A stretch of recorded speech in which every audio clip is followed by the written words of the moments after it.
We have submitted more than 2 million voters register signatures to the National Electoral Commission as a confirmation and endorsement of our presidential candidate, who is none other than Yoweri Kaguta Museveni.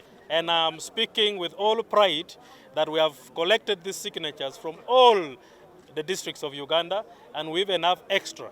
And these are confirmation of the votes we are going to have. So already we have deposited our votes with the Electoral Commission. Hopefully they will start counting from 2 million and above.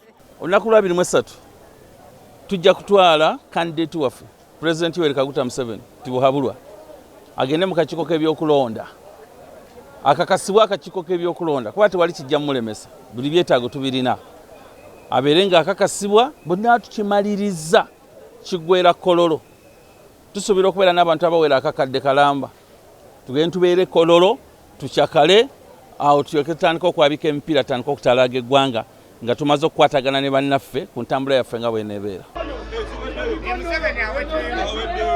Kati abavubuka twagala bagamba bino bya ddala omusajja yaleeta emirembe ye Museveni mwagala ki ekirala yeyeke yaleeta eddembe ne tweyagala. Download the app on App Store or Google Play Store now.